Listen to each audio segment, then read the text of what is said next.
Hi, I'm Miriam. I'm the MP for Penistone and Stocksbridge.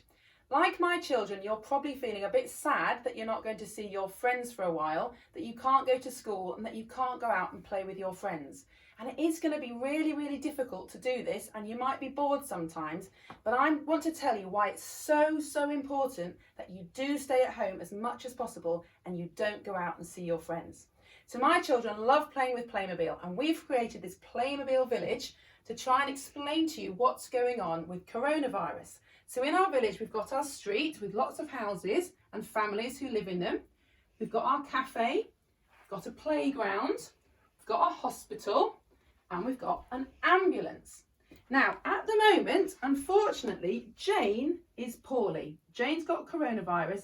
She's staying in bed. She's not feeling very well. So her family are staying in. They're not going out to spread the germs. They're not going shopping. They're staying in completely. Now, here we've got Ellen. Ellen is 80, so if she gets coronavirus, she might get really, really sick. So Ellen is staying in. She's not seeing anyone. She's keeping herself safe. This family have got Grandad Bob, who lives with them. He's really old as well. So they all need to stay at home and not see anybody else to keep Bob safe. And over here, we've got Mary. Mary's expecting a baby. So Mary's family are all staying at home and keeping each other safe. But fortunately, they've got some really, really helpful neighbours. So here's Phil. Phil decides he's going to go and do a bit of shopping. So he goes out the house and he goes to the village shop. And also over here, we've got Jim. Jim decides to do some shopping too. So he leaves his house and goes to the shop. But Phil and Jim don't get anywhere near each other at the shop. Phil goes in first, gets his food, and he comes out. And Jim goes in next, gets his food, and he comes out. And they don't go close to each other. So they go back home. Phil decides to give some food to Ellen to help her out. He doesn't knock on the door, he just leaves it on the doorstep and goes back to his house. Oh, and he might leave some food for Jane's family too, because they can't go out either. And off he goes back home.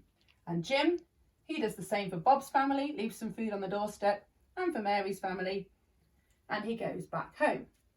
Now, Jane gets better, but unfortunately, she's passed it on to Tom. So he gets poorly. And unfortunately, he gets really, really poorly and he needs to go to hospital. So we have to call the ambulance. Along comes the ambulance, picks up Tom, takes Tom to hospital. Now, fortunately, there's a bed free in the hospital. So Tom can get treated by the doctors and nurses and he'll soon get better and he'll be able to come home. So let's take Tom home. So the street are protecting each other and making sure that they don't make each other sick. Now let's imagine what would happen if instead of staying in their homes and making sure they keep each other safe, they go out and don't do what they're supposed to do. So let's imagine Jane is feeling poorly. She's got coronavirus. Tom, instead of staying at home, he decides to go out shopping, even though he might be carrying coronavirus, and he decides to take his children too. And on the way, they call for their friends and say, hey, why don't you come to the park with us?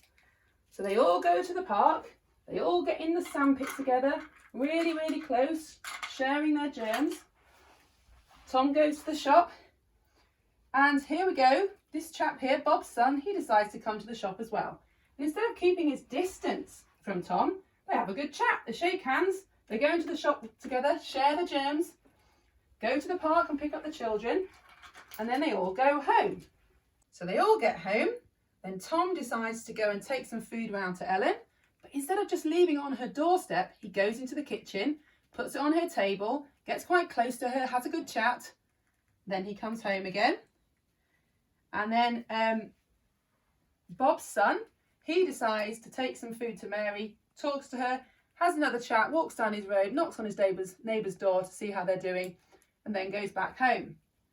So they've all shared their germs and they've spread coronavirus around lots of different houses in the street. So Jane gets better, but of course Tom now becomes sick and he and his children have spread the germs all around the village. And Ellen gets sick with coronavirus and Bob gets sick with coronavirus. And these two parents get sick with coronavirus. And unfortunately, because Bob and Ellen are really old, they get very, very sick and they have to go to hospital. So we have to call the ambulance again. We put Bob and Ellen in the ambulance, and off we go to hospital. But oh no, there's only one bed free. So Bob and Ellen can't both be seen by the doctor. They can't both get better. So that's why it's really, really important that you stay at home, that you don't play with children from other houses, that you don't go to the park and mix with other people. Because the thing about coronavirus is it's invisible. You don't actually know if you've got it or not. You don't know if you're carrying it or not. So you might think you're well, you might think you're not carrying the virus, but you can still spread it to other people and you can still make some people really, really sick. If our hospitals become full, it's not just sick and elderly people who can't get to hospital, you can't either. And just imagine if you fall off the slide and break your leg and all the hospitals are full, how are you going to get better? Hospitals need to be ready to treat all of us. And that's why, please, please, please stay at home. It will be boring, it will be frustrating, but it's the right thing to do.